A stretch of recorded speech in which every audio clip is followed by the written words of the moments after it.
There do seem to be some councillors and things like that do seem to be fighting back against it, however. So what happened recently that leads me into this?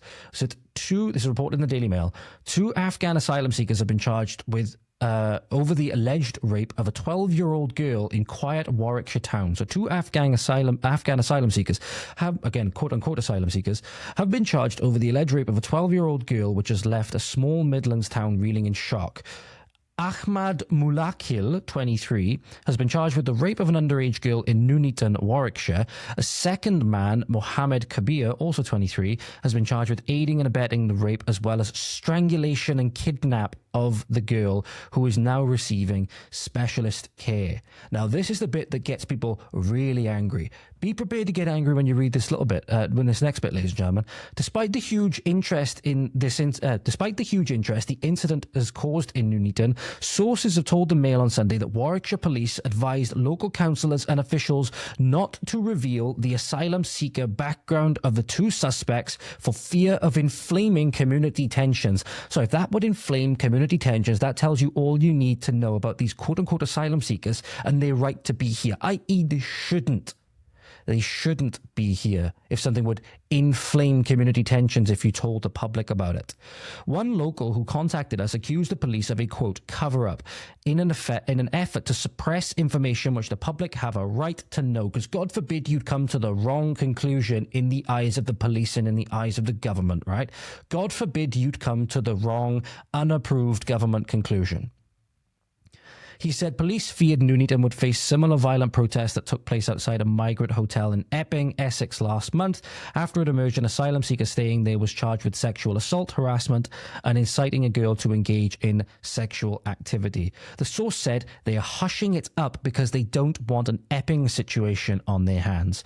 But last night, Warwickshire Police defended its position, saying in a statement, "Where relevant, sensitive information around locations, details of the crime and policing activity to catch offenders can be shared, with a warning that it is sensitive or confidential information, and disclosure by those being briefed could affect future court hearings." Yeah, when it's an asylum seeker, when it's in a person that makes it politically inconvenient for the establishment narrative, right? All of a sudden it prejudices future trials. All of a sudden it does all this, right? You can't talk about the potential motivations or who it was, their background, etc., because it might prejudice future trials. But when somebody is arrested and they're a white British man for whatever it is, especially a wrong speak crime, their name, their where they're from, their street address, everything, how old they are, everything will be blasted all over social media and all over the mainstream news outlets with no concern of how it's going to prejudice further trials. I'm sorry, that argument doesn't really hold that much water for me anymore. Be interested to hear what you guys think, if you guys are more knowledgeable on this subject than I am. Obviously, I'm not a legal expert, so I'm literally a person commenting on this who's, again, this is the thing, whose background in health and fitness, who for expressing his political views was fired from a gym, right?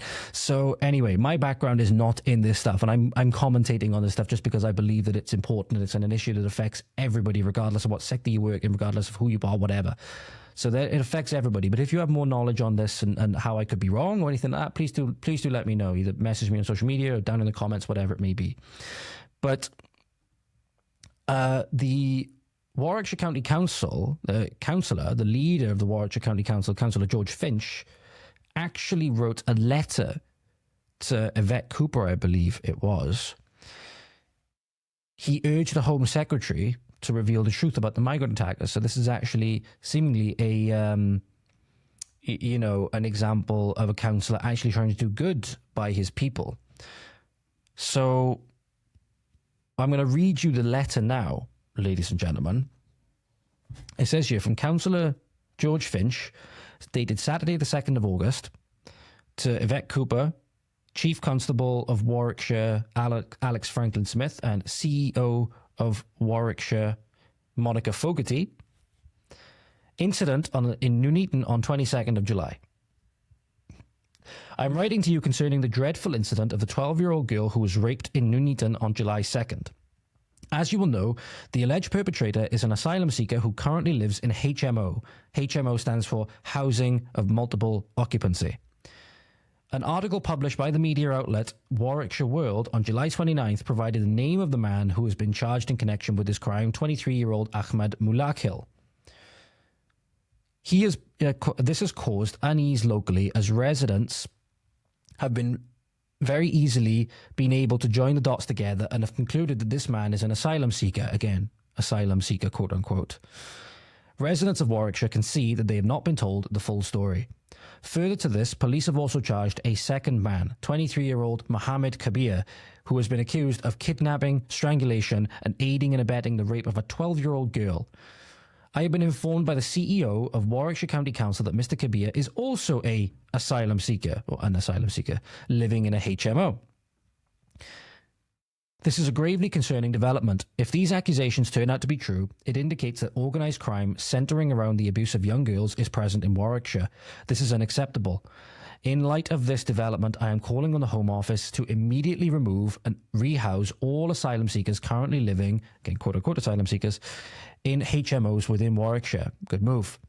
Our community has had enough of the Home Office breaking planning regulations to turn sections of local communities into unrecognisable ghetto-like zones. Oh, whoa, whoa, whoa. That's very, very anti-migrant, anti-asylum seeker language on the part of you there, Mr. George Finch.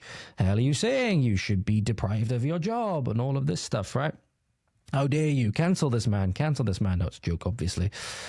No, this is actually somebody doing something what they should do.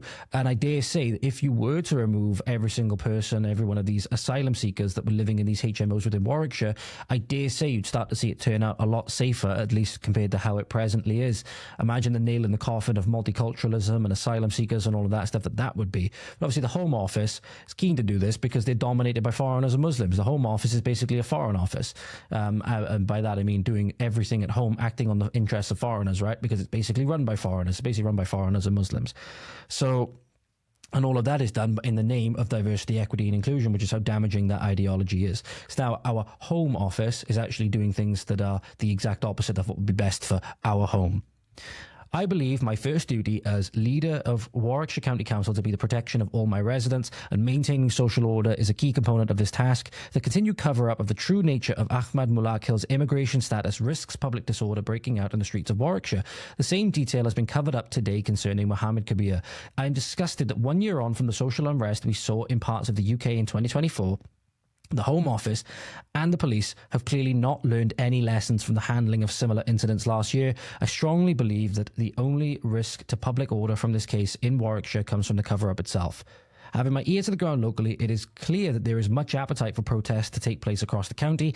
Let me be clear, I do not want to see protests taking place outside migrant hotels and HMOs in Warwickshire, nor do I want to see any form of violent disorder.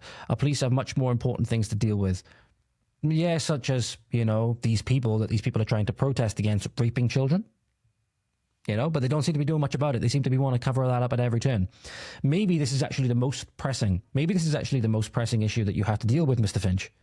Maybe these people being housed here, and as you said, the Home Office breaking all of these planning regulations to turn sections of the communities into unrecognisable ghetto-like zones.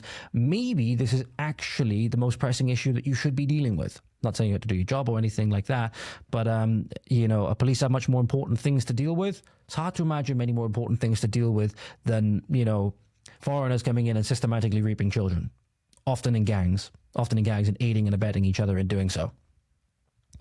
They do not need the mass disruption to local policing which would follow from the commencement of any protests.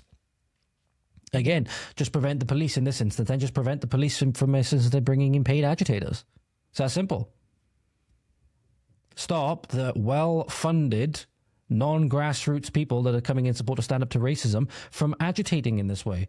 Stop them from balaclavering up, force them to show their faces. It's funny how I believe James Harvey mentioned at one of the protests that occurred recently. I can't remember exactly where it was, but the police told one side they had to remove face coverings so they couldn't wear any, but then the Antifa types and stuff like that, they were perfectly okay with wearing their face coverings and they never told them to remove them. So there's double standards everywhere you look.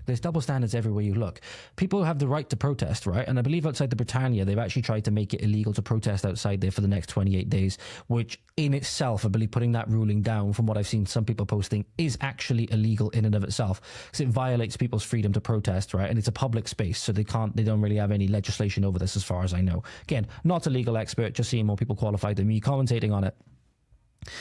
But again, it's good to see at least that a councillor now is actually trying to press for the truth seemingly. Even if I disagree when he says that, you know, there's more, that the police have more important things to deal with, which I think this is possibly the most important issue facing any, you know, police officer, any councillor, whatever it may be. Whilst I may disagree with that, it's good to see that somebody's actually trying to take the Home Office and government to task on this and actually get the truth for their people.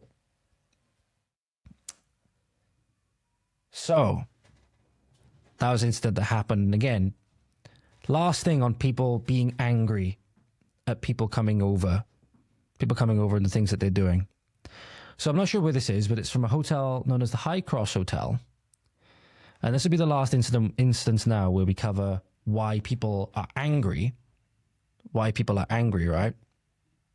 Is that a mother, I believe it is, was outside of this hotel, and you had these quote-unquote, you know, fleeing persecution, asylum seekers, all the rest of it, right? Throwing food out of a hotel window all over not only her, but obviously the pushchair that she had with her, which presumably has her baby in it. And it just shows that these people have no respect for this country. They should not be here. They're not going to gain respect for this country just by being here because they're on ethno-religious conquest. So when things like this happen, you can't be surprised. Here you go, look up. Look up.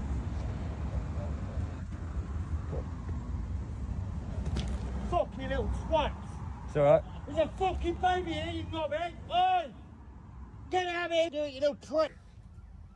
Yo, shit won't kick off, will it? Disgusting. So that's food that's been provided to them at taxpayer expense. Food that's been provided to them at taxpayer expense that the people of this county, wherever this is, have paid for. He hasn't paid for jack shit. The person throwing this out the window hasn't paid for jack shit. Right? Everything that's has been paid for him by us as taxpayers, right, as the British taxpayers, by the globalist NGOs that want to facilitate the destruction of our country. And then to say thank you, he throws that food out, which could have been used to, you know, help out some of the starving families that we have, people that can barely pay their fucking bills, right? No, he gets to throw it out of a window onto a baby in a pushchair, and we have to pretend that everything is fine. I'm sorry, no, I'm done pretending that everything is fine. I'm done pretending that everything is fine. And you can't blame people for being angry when their hospitality and their kindness and their empathy has been weaponized, and then the people that it's been weaponized on behalf of have thrown it back in their faces. Have thrown it back in their faces, quite literally, and thrown it back in their babies' faces. So why is this being allowed to continue?